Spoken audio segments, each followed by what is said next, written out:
Hi, and welcome back to the second class of FX PhD photogrammetry. So in the previous classes, we saw how we're gonna process all the high resolution meshes. So after a few minutes, we noticed here we have the very high resolution meshes. So before this preview, it was 300K triangle, and then the medium normal quality was 2 millions, is the one we did import here in Maya. So you can see it's 2 millions. And now we have finally our high resolution. So you can see and zoom in, you have a very high density meshes. So you can have like a very more and very accurate model. So what we're gonna do now is obviously we're gonna export this and import it in my Maya scenes. So go back here in mesh. I'm gonna just rename it like high. There we go. I don't change anything here and export the model. So something we need to know it's how long, for instance, the process took. So basically when you're exporting or processing something, sometimes you want to do something else, and when you come back, you notice this is done, but this window will just stop. So for instance, if I go in Maya here, and I'm just working, for instance, on something else, and I come back later, this is already done, but I just missed how long it took. So basically, you do have like a log here. So if you go back on this small icon here and you click, we saw in the first class, we have the 1D, 2D, and 3D view. Here, you have a CON here, and you have a log. So basically, you can see how long it took, basically, for instance, to export to reconstruct my high resolution model here, or we can see even the history. So how long it took to the normal one and even the preview one. So the preview, it took 6 seconds. The normal detail took 82 seconds, and the high detail took 403. So basically, if you just divide this by 60, we're gonna see how long this model took. So it took roughly 7 minutes. So let's go back here, and here, of course, if you see how long it took to export the model, it took 27 seconds. So let's go back to the 3D view, and let's go in Maya and import my mesh just to compare the quality. So here, just gonna order this peer date. There we go. So depends again of your machine. It can take a little while because the 3 is like nearly 9 millions, or it's like 9 million triangles, sorry. So it might take a while to import this because we just brute force everything. So yeah, this could take a little while. So for instance, if I change or try to move the camera, unfortunately, we cannot because it's just processing and we don't have any log here. It's just waiting for a long time. So yeah, let's go back here. Even here now it's frozen. So something we can do now in the meantime, it's here we go. It's back now in Maya. No, not yet. Still loading. Yeah. 1, 2, 3. No, still loading. All right. The time we are waiting, we're gonna do something else. Something I would like to check is, for instance, the way you have to text all the pictures.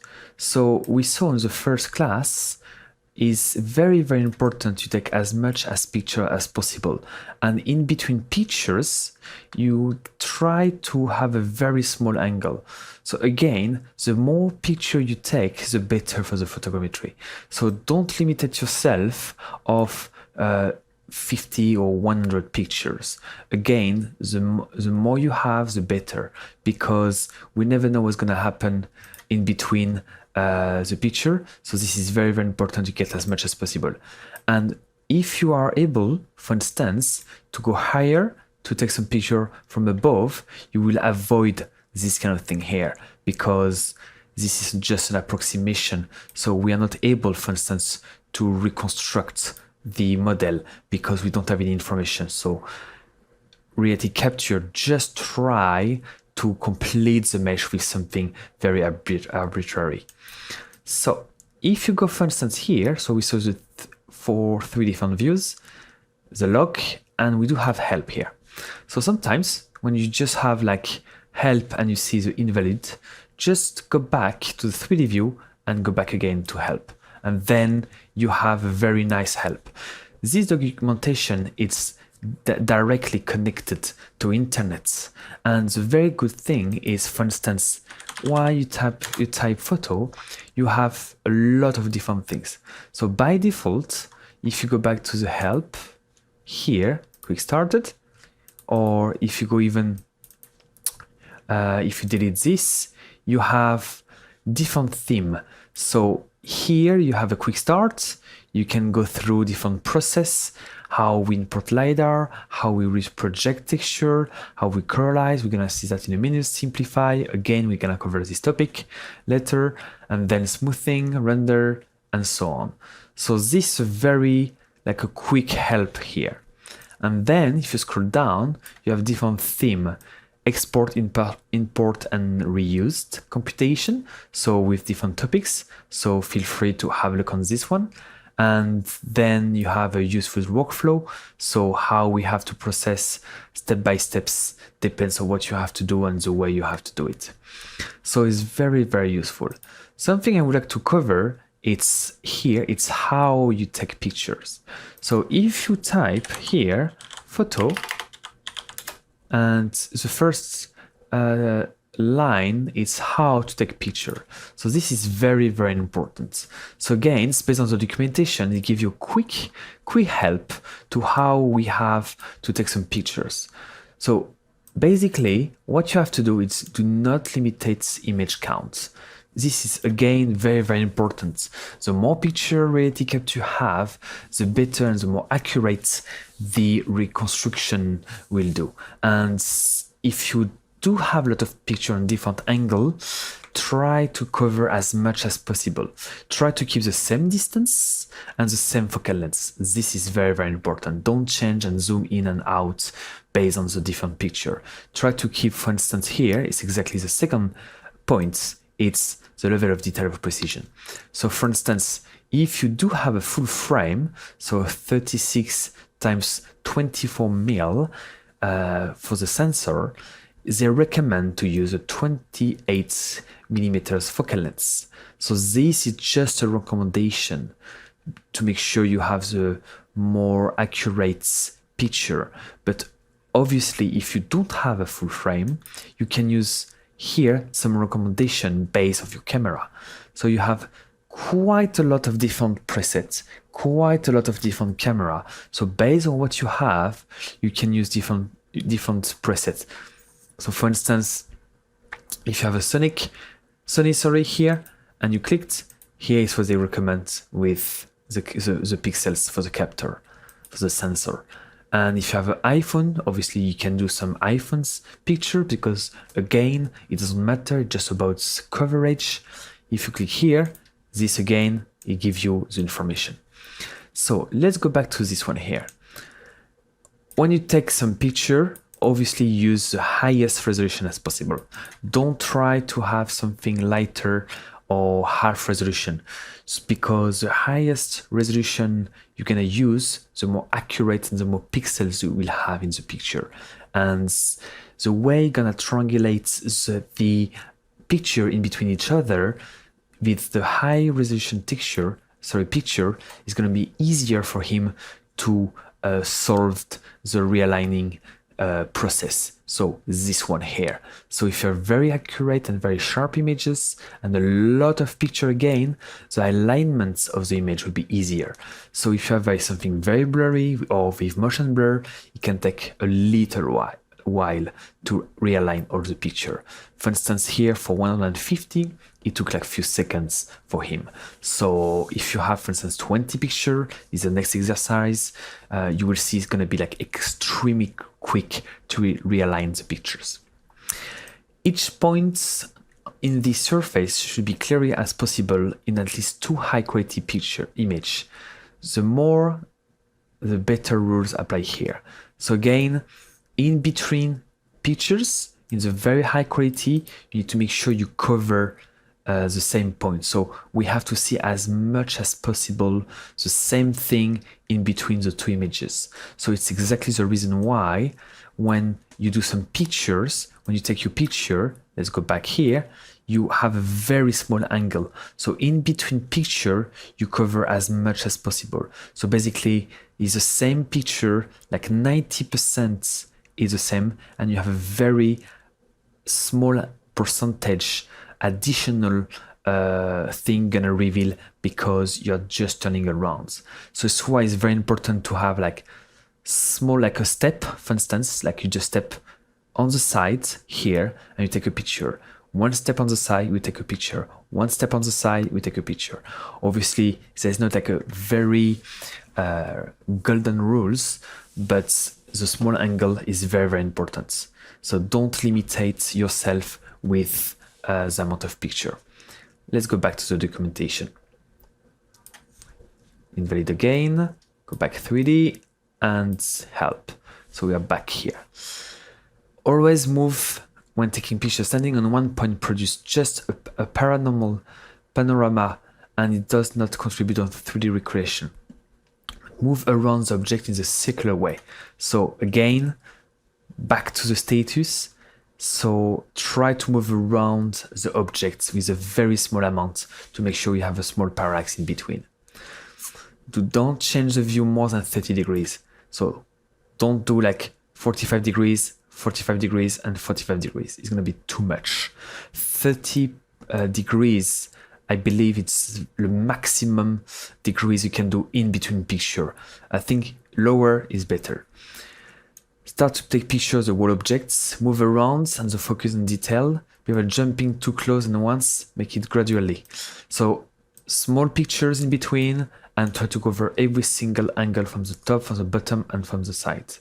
Complete loop. So this is exactly what I didn't do here. So try to complete the loop and keep the same distance of the object for every single picture as much as possible.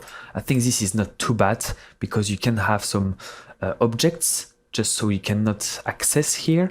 So try to have something quite circular here. And again, go back to help. And that's it. This is very one-on-one rules. So to how to take some photography for the status. Let's go back now to Maya. We have our status and let's hide this one. You can see it's more than dense. We do have like a little bit more than 9 millions. So if you zoom in, you can see like it's extremely dense. Let's rotate this for -90 and then you have every single level of detail for the status, for the preview, normal details, and then the very high resolution. So let's hide this and see the nice, nice detail of the final model. I'm gonna just create an existing model. Let's try to have just Lambert, for instance. I think it's enough. And you will notice now it's slowing down, but the level of detail is very, very accurate. I believe this small thingy here is because my picture is not extremely sharp. Obviously the surface, you notice the same thing. So we do have definitely this in the image, like a very high frequency rocky material. So it's exactly why we have the same thing here in my photogrammetry. But For instance, if for instance the quality of the picture will be sharper, I believe it will do a much better job. But already we do have something extremely accurate, and then we can bake some texture. So let's go back in our model. And what I'm gonna do now in the 3D view is I will do another photogrammetry, but this time not as a manual automatic one, but with like manual one. So instead of using the workflow, I'm gonna more control what I'm doing manually. So let's go back here. So before we create a new project, so it's completely empty, I'm gonna take my folder here, Santa Maria, and import. So it's already imported everything. Control point says nothing, and I click aligned. It's gonna take a few seconds just to align all the pictures. So yeah, again, 450 pictures is doing an amazing job already. Just took a little bit more than 1 minute. 1 minute and 8 seconds. So again, here you can see we do have something exactly the same thing.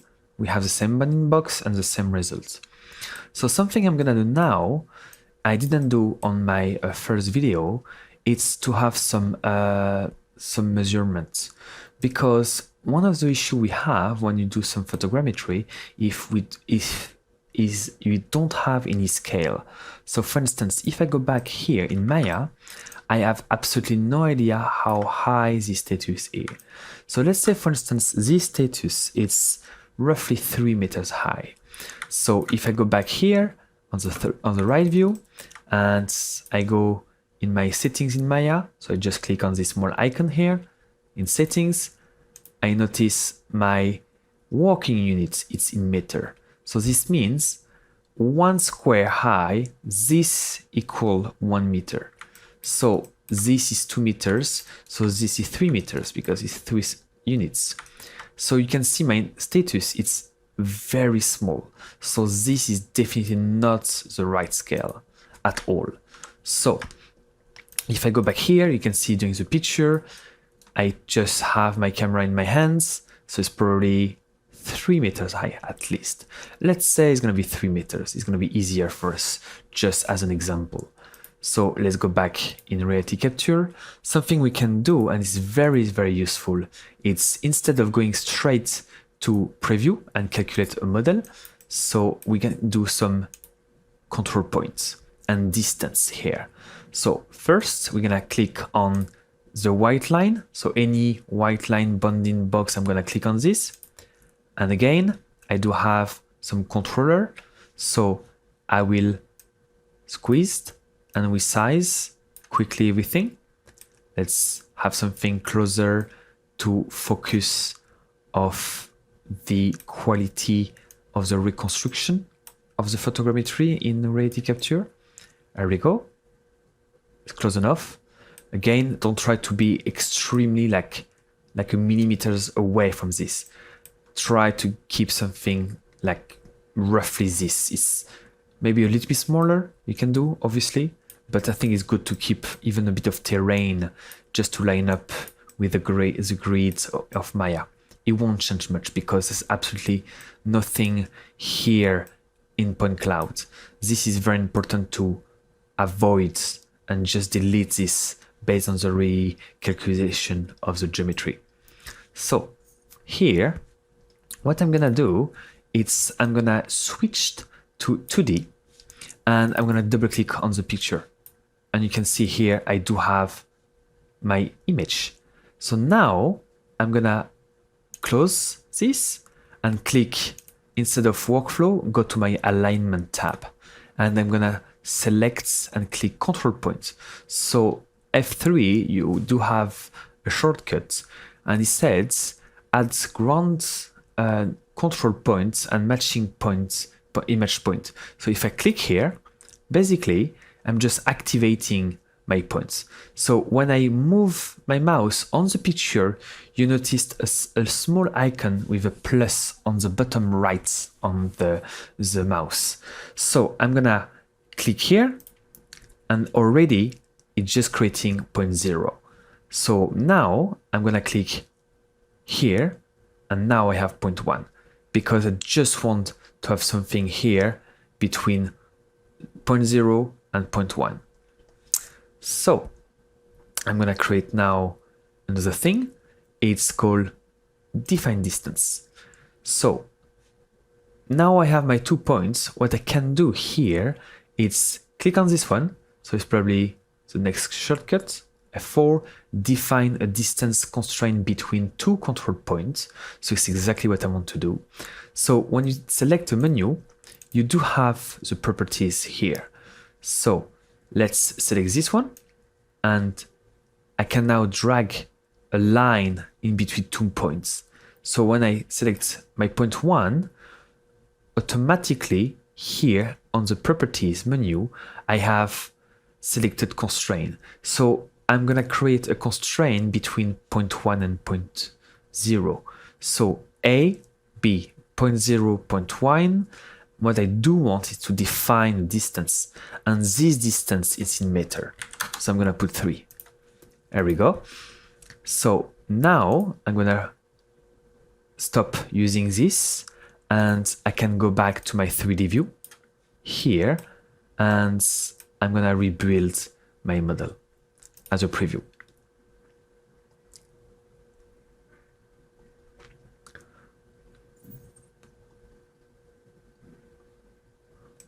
There we go.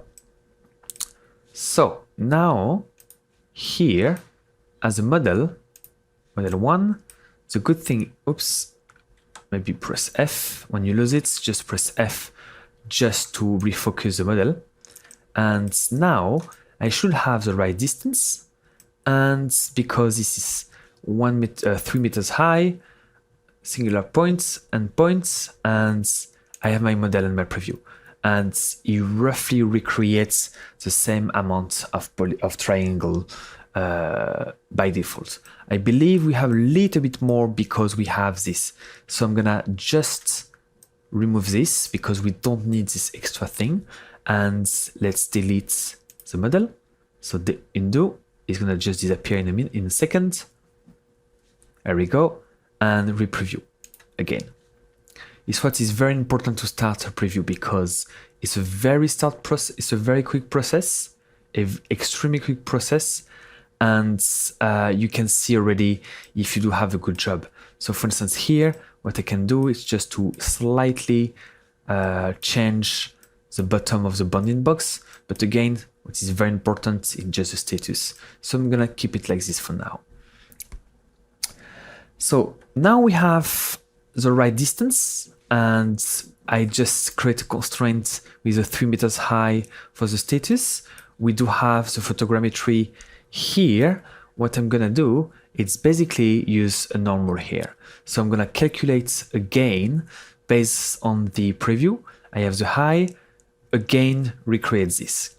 So let's press normal, and it's gonna spend few minutes maybe just to rebuild the normal detail of the status, and we can compare with the previous model. So I'm gonna stop the video now, and I'm gonna come back in a second as soon as this is done. And we are back. So now you see it took a few minutes just to bake the normal quality. So if you go back in the log here, you notice it took 363 seconds. So yeah, it's just a few minutes. So if I go back here, you notice now we have a 2,000,000.2 triangle. And the reason is why this normal detail is most of the time enough. It's because the preview we use just as a quick preview, just to see if everything is going on the right direction.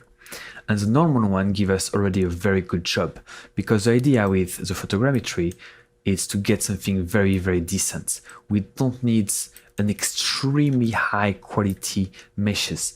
With this, it's enough, for instance, to do some road topology and to get a decent mesh based on this one. So it's why you have the normal here as a big one here. But sometimes on very specific cases, you want an extremely high quality and density of the mesh. So this is why you need to do this. If you want to do any specific details, you can click here in settings, and you have in the properties, you do have a lot of settings based on what you want to do. For instance, how you're gonna warp the UVs, how you're gonna the minimum and different detail of decimation factor. You have a bunch of different parameters you can set up here, and even an advanced tab. Depends again on your case. But for us, for now, we're gonna just use this with the default settings. So something it's most of the time required is to have a lighter version, because if we have as a preview model a 300K triangle and a normal detail version with 2,000,000.2, if you want something in between, it's going to be very, very hard. You probably need a different software or just to export this statue and then create a simplification or retopology of this mesh. But Reality Capture gives us already a tool to do it.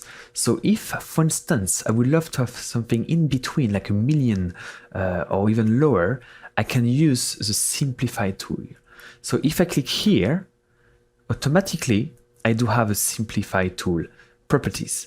And here, what you have to do is very simple. It's just to set a target of what you want. So this, it's in million. So if I do want 1,000,000, 1, 2, 3, 1, 2, 3, 1,000,000 triangle, and then default methodology. I don't want to have different type. I will use the absolute, so like a brute force version with the same units and same everything. If I click simplify, it will probably recreate model 4 with 1,000,000 triangle. So if I click here now, simplify, you will see Reality Capture needs only a few seconds just to create a lighter version of the status. So we don't have to go on the different software. And there we go. We have now model 4 with a lighter version. And if you zoom in and you compare, if you click here, just loading, and click this one here, it's kind of similar because, yeah, obviously it's extremely dense mesh, but it's enough for us. So what I'm gonna do now is to take this one, click again, just to make sure I don't keep the tools activate. So click again, back again. So now it's not highlighted, and I'm gonna just export the mesh. So I'm gonna just list this as a list icon and obj finished and remeshing and saved. Just to keep everything by default. Just a quick export. We haven't textured or colorized anything yet. This is for the next video. Go back in Maya here, and hopefully I just hide every single object I did imported and import this one here, remeshing obj. Yeah, it's slightly lighter compared to the high resolution. It's gonna be, it was 700 megabytes, very high density for the 9 millions, and this for the 1 millions, obviously 10 times lighter. And import. So hopefully this shouldn't take as long as before. There we go. And the scale haven't worked, so we'll see that later, why the scale didn't work, but it should work by default. We'll check that for the next video. But now, here we have precisely a 1 million polygon. And the density is more than okay for now. Let's just reassign the number and that's it. So yeah, on the next video, what we're gonna see, it's obviously to see why the distance tool didn't work. And by default, unfortunately, we don't have any UVs. And this is quite important if I want to reproject every single texture. I create some nice UVs to use the model as it is, so you don't have to retexture with this own software. Reality Captures is able to generate some UV reprojection and in warp UV. So I hope this video helps you to understand a little bit more how we can create a photogrammetry manually instead of using the default workflow. So this is quite interesting because it gave us a little bit more control on our meshes, like for instance the simplify or the distance tools, or even different settings for reconstruct our model.